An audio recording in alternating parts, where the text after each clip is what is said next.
నిన్న ఎన్టీఆర్ ట్రస్ట్ భవన్లో జరిగిన తెలంగాణ టీడీపీ కార్యకర్తల ఆత్మీయ సమ్మేళనంలో అధినేత చంద్రబాబు పలు కీలక వ్యాఖ్యలు చేశారు.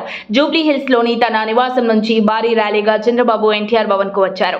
భారీగా తెలంగాణ తెదేపా అభిమానులు, నాయకులు పాల్గొన్న ఈ సమావేశంలో చంద్రబాబు మాట్లాడుతూ, త్వరలో రాష్ట్రంలో పార్టీకి పునర్వైభవం, 2 తెలుగు రాష్ట్రాలు, నాకు తెలంగాణ, ఆంధ్రప్రదేశ్ 2 కళ్ళు, రాష్ట్రాలుగా విడిపోయినా మన తెలుగు జాతి మాత్రం ఒకటే. హైదరాబాద్ లో టీడీపీ చేసిన అభివృద్ధినే గతంలో బారాస, ఇప్పుడు కాంగ్రెస్ ప్రభుత్వం కొనసాగిస్తున్నాయి. రేవంత్ రెడ్డి బాగా పనిచేస్తున్నారు. తెలంగాణ ముఖ్యమంత్రి రేవంత్ రెడ్డి గారు అంటూ ప్రత్యేక ప్రశంస.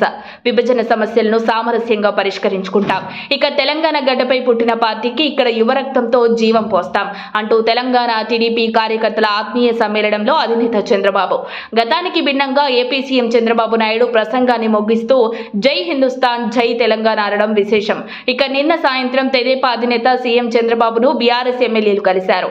రాజేంద్రనగర్ ఎమ్మెల్యే ప్రకాష్ గౌడ్, షేర్లింగంపల్లి ఎమ్మెల్యే అరికెపుడి గాంధీ ఆదివారం చంద్రబాబు నివాసంలో కలిసి అభినందనలు తెలిపారు. ఆ సందర్భంగా ఇటీవలి కాలంలో బీఆర్ఎస్ ఎమ్మెల్యేలు వరుసగా ఆ పార్టీని వీడి కాంగ్రెస్ లో చేరుతున్న విషయం తెలిసిందే కదా. ఈ నేపథ్యంలో ఇద్దరు ఎమ్మెల్యేలు చంద్రబాబును కలవడం రాజకీయ వర్గాల్లో ఆసక్తి రేపుతోంది. ఇక తెలంగాణ కాంగ్రెస్ మంత్రి తుమ్మల నాగేశ్వరరావు కూడా నిన్న రాత్రి చంద్రబాబుని కలిసి అభినందనలు తెలిపారు. తెలంగాణకు ప్రయోజనం కలిగించే పలు అంశాలపై చంద్రబాబుతో తుమ్మల చర్చించారు.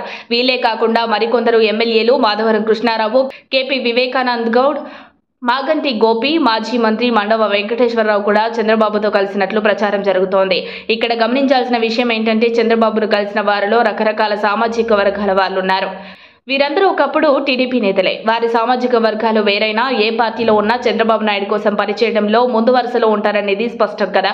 ఇంతకాలం తెలంగాణ తెదేపాలో అధ్యక్షులుగా బారాస కోవట్లదే ముఖ్య పాత్ర. ఇక బక్కిన నరసింహులు, అరవింద్ కుమార్ గౌడ్లు తెదేపా పొలిట్ బ్యూరో సభ్యులుగా మిగిలారు. పొగాకు యాదగిరి కుమారుడు జయరాం, ప్రొఫెసర్ జ్యోత్న, కాశీ విశ్వనాథ్ లాంటి నేతలు ఉన్నారు.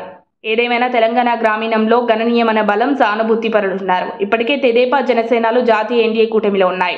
ఆంధ్రప్రదేశ్లో ఆ కూటమి ఘన విజయాన్ని సాధించింది. రాబోయే రోజుల్లో తెలంగాణలో కూడా అదే విధమైన కూటమి ఏర్పడే అవకాశాలు లేకపోలేదు. ఏదేమైనా రాబోయే రోజుల్లో తెలంగాణ తెదేపా అధ్యక్షుడిగా ఎవరిని నియమిస్తారనే దానిపై తెదేపాకు తెలంగాణలో భవిష్యత్తు ఉంటుంది. అప్డేట్స్ కోసం మా కాయ్ టీవీని సబ్స్క్రైబ్ చేసుకోండి. మా వీడియో కనుక మీకు నచ్చినట్లయితే లైక్ చేయండి, షేర్ చేయండి. మీ విలువైన అభిప్రాయాలను కామెంట్ బాక్స్లో తెలియజేయండి.